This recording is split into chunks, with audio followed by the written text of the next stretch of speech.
6 okso, 6 undesiloksi, heksil amino. Nggak ngerti aku. Vaksinasi dapat menyebabkan gangguan kesehatan, yakni sakit atau cacat. Kelima, pernah mengalami kejang.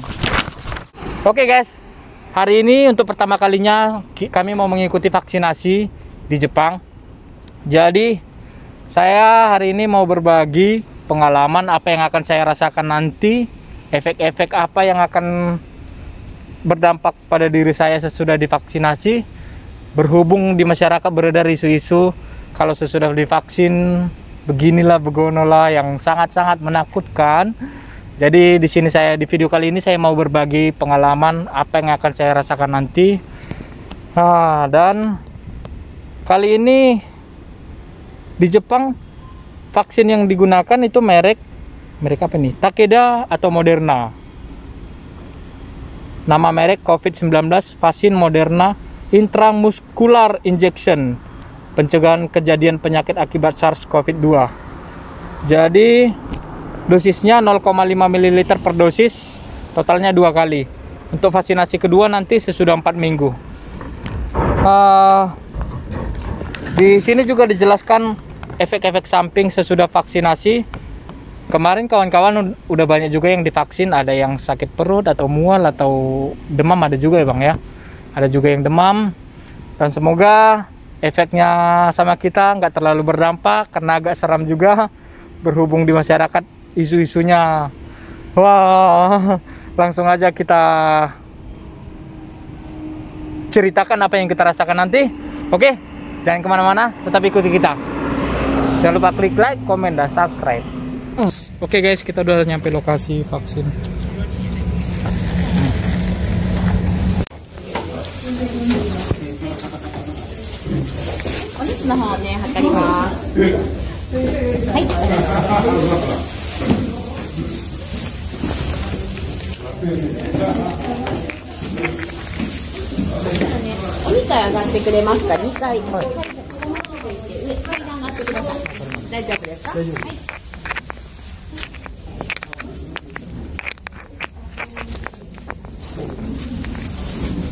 Guys,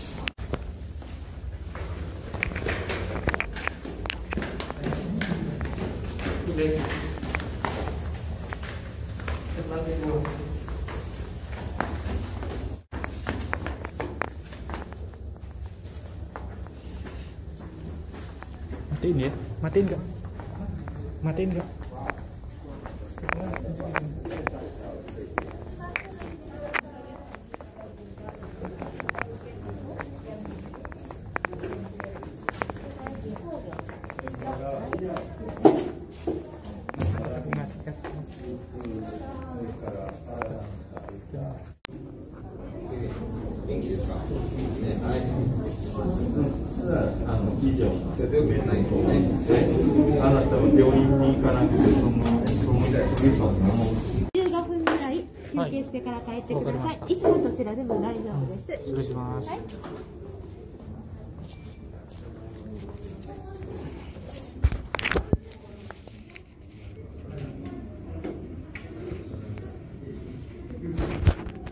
ya? Udah gimana bro? Puyeng-puyeng ya? Agak puyeng juga bro. Buat YouTube ntar.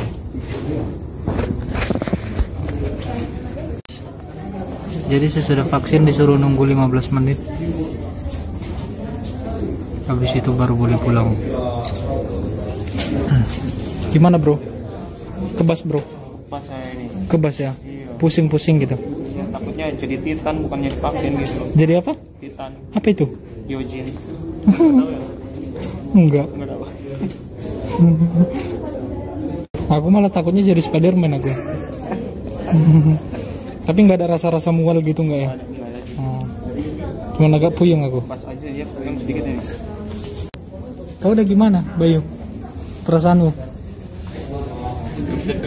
Hah, jantung? Kepala nggak? Aku puyeng ini kayak halu gitu. Iya. Hah? Terasa. Pas disuntiknya nggak terasa. Iya, nggak kerasa suntiknya. Tanganmu kebas, aku nggak sih? Aku tetes tangannya kebas, berarti beda-beda efeknya ya. Nggak nggak ada rasanya sekarang. Iya, tangan aku nggak ada. Ada efeknya lah. Tapi pala ini agak oyong aku. Siap angkut, siap angkut, siap angkut aku. Siap angkut palamu. Belum kawin ini. Yang di sana gimana itu efeknya? Cerita bang efeknya bang. Efeknya. Ini lapar. Hah? Itu bukan efek. Aduh. Orang kita semua ini guys. Bang Joshua, gimana perasaan kau? Agak kayak dugem gitu bang. Bang, kalau aku kenapa-napa sampaikan salamku sama dia. Iya anjir. Aku cinta dia. Anjing lebay banget. Lebay banget kok. Baru sentik sekali ya kayak gitu. Video kasih brengsek sama. Mantap kali. Perasaan apa yang dirasakan? Pengen muntah bang ya? Pengen muntah bang. Pengen muntah ya? Pengen lapar makan juga. Lapar itu namanya. Lapar ini. Enggak bener. Pengen muntah, lemas rasanya. Lemas ya? Lemas. Kau gimana perasaanmu? Baru siap divaksin. Baru siap divaksin? Perasaanmu? Rasanya belum, masih 10 menit. Kau? Belum kerasa. Aku pengen, sesudah divaksin pengen kawin aku. Aduh. Oke guys. Setelah divaksin kita dikasih istirahat 15 menit sampai 30 menit. 15 menit pertama yang kurasakan agak oyong sih. Ya.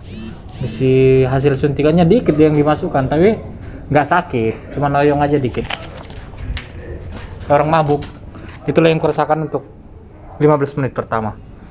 Selanjutnya apa yang kita rasakan nanti kita ceritakan lagi, oke? Bye bye. Bayu scramble. Oke guys, ini hari kedua sesudah saya menjalankan vaksin yang pertama pada tanggal 8 kemarin. Saya akan menceritakan pengalaman yang saya rasakan sesudah vaksin yang pertama kali, efek-efek apa saja yang saya rasakan. Tapi sebelumnya saya mau membacakan kandungan yang terkandung, bahan aktif yang terkandung di dalam vaksin yang disuntikan pada kami itu. Jadi di sini ada keterangannya. Sebelum divaksinasi, kita juga dapat peringatan-peringatan tentang apa saja efek-efek samping yang akan dialami sesudah vaksin. Jadi vaksin yang digunakan itu produk Takeda atau Moderna ya. Ini yang digunakan di Jepang. Nama merek COVID-19 vaksin Moderna intramuscular injection. Khasiat dan efek pencegahan kejadian penyakit akibat SARS-CoV-2. Frekuensi dan internal vaksinasi 2 kali biasanya dengan interval 4 minggu. Injeksi intramuskular, saya kurang ngerti itu. Targetnya warga berusia 18 tahun ke atas. Efektivitas dan keamanannya belum terbukti bagi mereka yang berusia di bawah 18 tahun.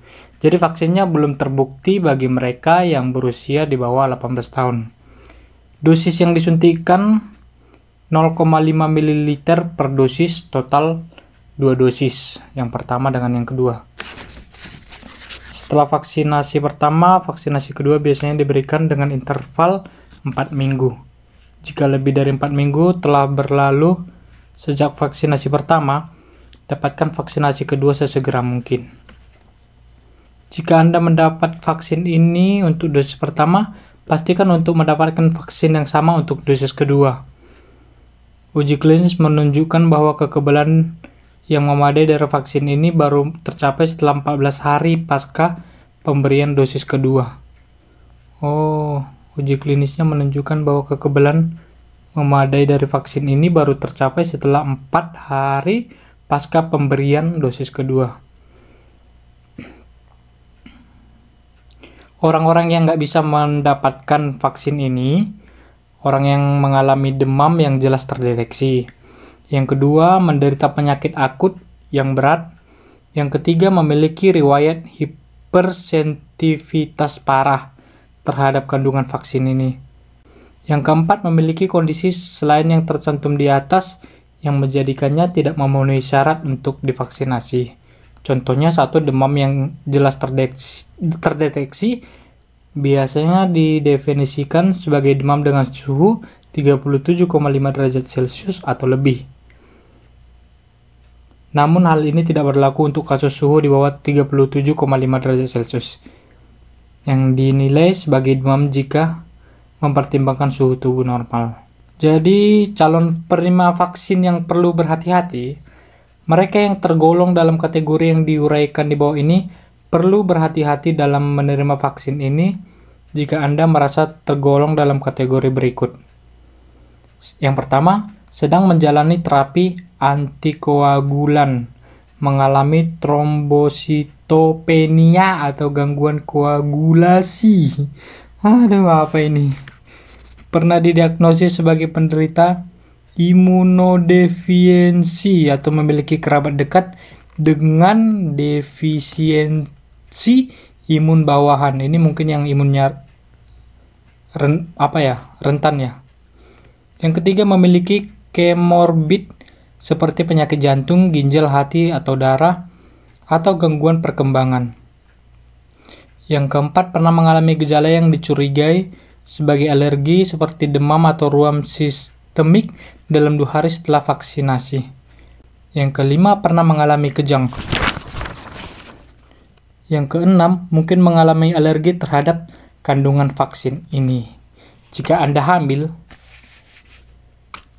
atau sedang menyusui, pastikan untuk memberitahu dokter saat konsultasi sebelum vaksinasi. Nah, ini lembar penjelasan program vaksinasi COVID-19 guys. Lembar pertama. Dan di lembar kedua dijelaskan tentang efek samping yang dialami. Efek samping utama dari vaksin ini diantaranya adalah nyeri di area yang disuntik. Nyerinya memang luar biasa ya.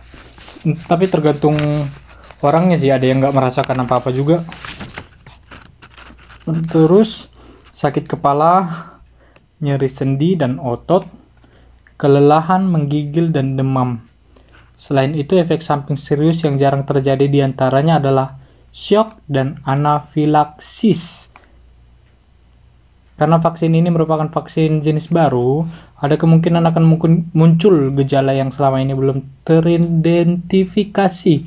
Jika Anda merasakan gejala yang mengkhawatirkan setelah vaksinasi, konsultasikan dengan dokter yang melakukan vaksinasi atau dokter keluarga Anda.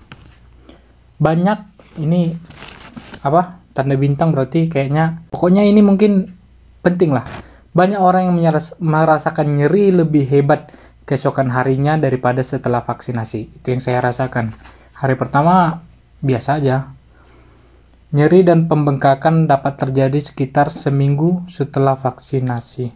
Wow. Terus tentang sistem bantuan untuk gangguan kesehatan akibat vaksin. Jadi ini bantuan yang akan diberikan kalau ada gangguan kesehatan setelah vaksinasi. Vaksinasi dapat menyebabkan gangguan kesehatan, yakni sakit atau cacat. Meskipun jarang terjadi, risiko ini tidak dapat dihilangkan sepenuhnya. Pemerintah telah menetapkan sistem bantuan untuk alasan ini. Jadi kalau terjadi sesuatu dengan kita, pemerintah Jepang itu sudah menyiapkan bantuan untuk kita kalau hal ini terjadi, sakit atau cacat. Apabila Anda mengalami gangguan kesehatan akibat vaksin COVID-19, bantuan untuk biaya pengobatan, dana pensiun, disabilitas, dan lain-lain juga tersedia berdasarkan undang-undang vaksinasi. Silakan berkonsultasi dengan pemerintah daerah tempat tinggal Anda mengenai prosedur yang diperlukan untuk pengajuan sistem bantuan ini. Jadi kalau kita kenapa-kenapa setelah divaksinasi, kita akan dapatkan bantuan pengobatan, dana pensiun, disabilitas, dan lain-lain. Tentang COVID-19. Ketika seseorang mengalami kejadian penyakit yang disebabkan oleh SARS-CoV-2, timbul gejala yang mirip dengan flu biasa seperti demam dan batuk.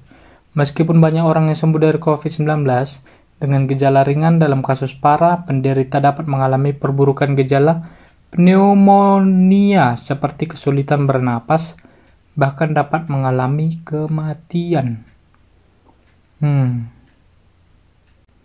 Jadi vaksin bahan aktif yang terkandung di dalam vaksin ini saya bacakan CX02414 dalam kurung mRNA yang menyandi protein S lengkap yang mengikat membran sel manusia. Zat aditif yang terkandung di dalamnya yang pertama SM-102 heptadekana 9 YL8 dalam kurung 2 hidroksietil 6 okso 6 undesiloksi heksil nggak ngerti aku. Jadi nanti zat-zat aktif yang terkandung di dalam ini saya lampirkan aja fotonya di bawah ini supaya kawan-kawan juga bisa membaca. Mungkin yang bagian kedokteran mau pengen ngeliat, soalnya kalau saya bacakan ini terlalu panjang juga saya nggak ngerti. Terus yang saya akan berbagi pengalaman apa yang saya rasakan sesudah vaksinasi. Jadi 15 menit pertama sesudah vaksin itu yang saya rasakan ada rasa oyong, puyeng gitu ya. Terus habis itu saya vaksinnya jam 3 lewat 30 menit, setengah 4 sore. Sesudah itu disuruh nunggu 15 menit untuk melihat efek-efek sampingnya mungkin. Di situ yang pertama kali saya rasakan yaitu puyeng. Terus di lengan belum sakit, pada hari pertama belum sakit. Habis itu saya balik kerja lagi, pulang kerja jam 7 malam. Nyampe rumah udah mulai terasa efeknya. Efek pertama yang paling keras itu ngantuknya luar biasa. Yang biasanya saya tidur jam 12 malam, jam 1 gitu. Jam 9 saya udah tepar. Nah, sesudah itu keesokan harinya paginya ngantuknya masih luar biasa. Jadi hari pertama vaksin itu belum terasa gejala-gejalanya, efek-efeknya. Tapi sehari sesudah vaksin itu barulah mulai terasa ngantuk yang luar biasa. Di sini udah mulai nyeri. Tapi saya tetap berangkat kerja, dan sewaktu selama bekerja yang saya alami cuman ngantuk, puyeng udah nggak terlalu puyeng, udah nggak terlalu oyong lah, cuman ngantuknya memang luar biasa. Karena ngantuk itu saya minta pulang kerja jam 5. Ngantuk sama lengan udah mulai nyerinya luar biasa, mual, ada perasaan dikit mual. Terus itu yang saya rasakan hari pertama sesudah vaksin, tanggal 9 itu ya. Nah, tanggal 10-nya hari ini saya udah merasakan segar bugar seperti biasa. Di sini juga udah nggak sakit bekas suntikannya. Jadi efek sampingnya cuma 1 hari lah saya rasa. Tapi mungkin tergantung orangnya juga ya. Soalnya ada juga teman yang jadi demam atau jadi 2 hari mungkin lemas, ada yang sampai libur kerja saking lemasnya kan. Jadi vaksin ini mungkin efek sampingnya tergantung orangnya juga. Cocok-cocokan, ada juga yang nggak merasakan apa-apa. Tapi saran saya sih lebih baik diikutin.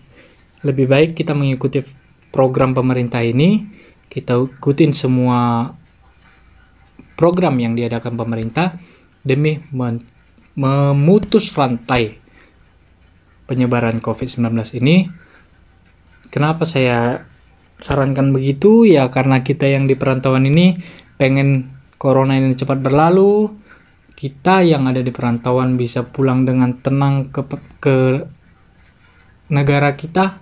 Mau mudik, semua juga pengen mudik kan. Tapi gara-gara corona ini semua jadi terhalang. Jadi untuk kawan-kawan yang ada di sana, saya sarankan ikuti vaksinasi ini, ikuti semua anjuran pemerintah. Lockdown ya lockdown, PPKM ya PPKM, jangan ngeyel. Kalau antara makan nggak makan ya kita semua mengalami kerugian ya dalam kasus corona ini. Tapi ya kita harus sama-sama berkorban. Semoga corona ini cepat berlalu.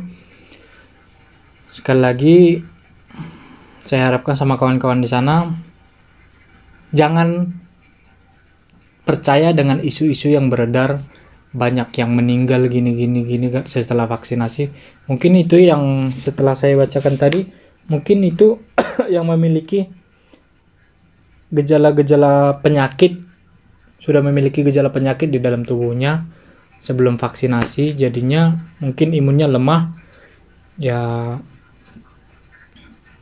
jadi berakhir dengan fatal. Kalau ada beredar di sana isu-isu yang menakutkan, dia abaikan aja. Kita ikuti protokol pemerintah, kita ikuti semua anjuran pemerintah. Semoga COVID ini cepat berlalu, kita bisa menjalankan aktivitas seperti sedia kala. Terima kasih sudah menonton, jangan lupa klik like, komen, dan subscribe. Kalau teman-teman yang sudah mengikuti vaksinasi, mengalami efek-efek lain selain yang saya rasakan, bisa ditinggalkan di kolom komentar. Oke, terima kasih sudah menonton. Bye-bye.